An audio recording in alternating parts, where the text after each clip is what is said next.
First up on video game news, we have No Man's Sky. A ton of stuff. Yeah, and game's looking good. Basically, PC Gamer had a interview with Hello Games co-founder Sean Murray, and he divulged a lot of information because they were wondering, how do you play a game with over 18 quintillion procedurally generated planets? The simple answer, you do whatever you want. Well, yeah, that's the whole point of the game, is to explore. Yep.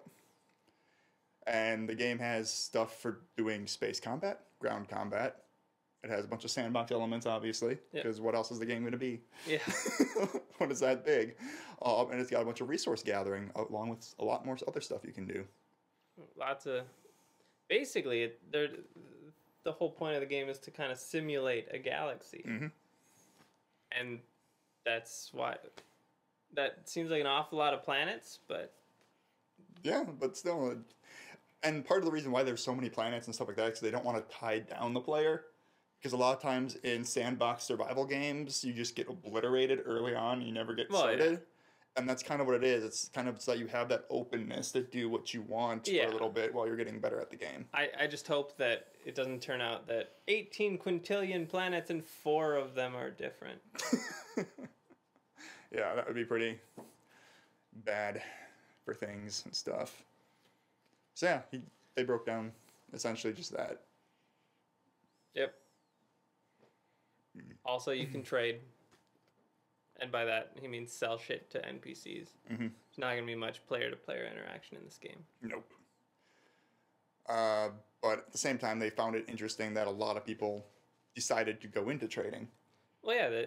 To make their money. Yeah, the immediate goal is to make money, and the easiest and least resistance is through trading, I would imagine. And amazingly, it surprised a bunch of the devs. Well, because they didn't expect that to be the big thing that everybody goes for. They thought that people would start doing combat and exploring and killing shit, and instead they were trading. I don't find that at all surprising. No, we don't, because we're in that type of world playing those type of games. But I mean, it's a good way to do it. And also, there is going to be kind of a progression, because you're not going to be able to just go everywhere right away. Well, no. Obviously. You have need a range. You need to get better items to do so, which makes sense. And that's all we have for what's new on No Man's Sky. So, what's next on video game news? Bombshell, a game I've never heard of. Me either. Until this week. 3D Realms' new project. Isometric action RPG shooter thingy. Quite the mouthful. Yeah, it's kind of like a twin stick shooter, except on a PC, so you aim with the mouse. Yep. It's not a unique concept. I've seen it before. Yeah. But 3D Realms, good company. They made Rage, good game. Obviously they made a bunch of Doom and shit like that. They made a lot of what they call Twitch shooters. Yeah. And so they're trying to capture that feel in that type of a top-down RPG world. And from what little I saw off the trailer, it looked like they were kind of getting it right a little, because it was pretty fast-paced. Essentially, the game itself focuses on a character by the name of Shelly Bombshell Harrison with a cybernetic arm that doubles as a weapon that she shoots people with. In their faces. In their faces. And then there's also some melee attacks in the game and some grenades. Cool beans. And we'll have a link to the article Thingerdinger down below and their trailer. Yep, which has probably been playing right here this whole time. Most indubitably. That's it. Next up on video game news, we have Grand Theft Auto Online. Apparently, Rockstar has announced that they're focusing more on that than they are on Grand Theft Auto 5. Makes sense. So therefore, there will not be, most likely, any extra DLC for single player. For single player, yeah. That's important. Although, what they've been doing is when they add guns and stuff to online, they also add them to single player. Oh.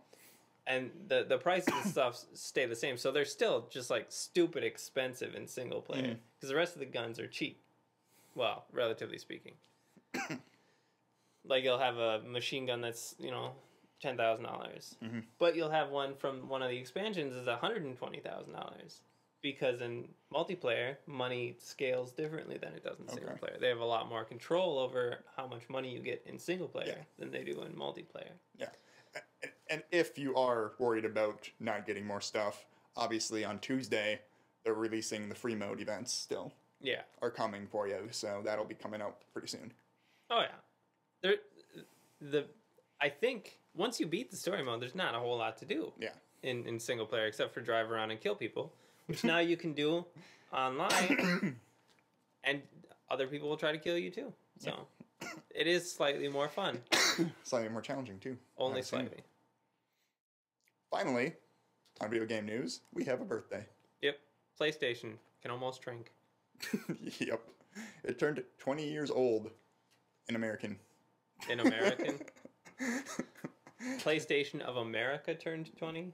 No, PlayStation just turned 20 in America because that's when the PlayStation was launched in America in 1995, September 9th. Happy belated birthday, PlayStation. Close to a year You are still after it you are released in still Japan. the inferior console. But yeah, It's tough being a second child, what can I say? unfortunately. But that makes me feel old now. I never I had the owned original. I never owned the original. I had the original. I did have a 2. But I think I didn't have the original until like a good 2 to 3 years after. Well, I don't know. And then I had it for a few years before PlayStation I was a 2 came Nintendo out. kid, so Yeah. But I also had like close to 1,000 games for PlayStation, so which I didn't keep because I didn't realize backward compatibility. Sure.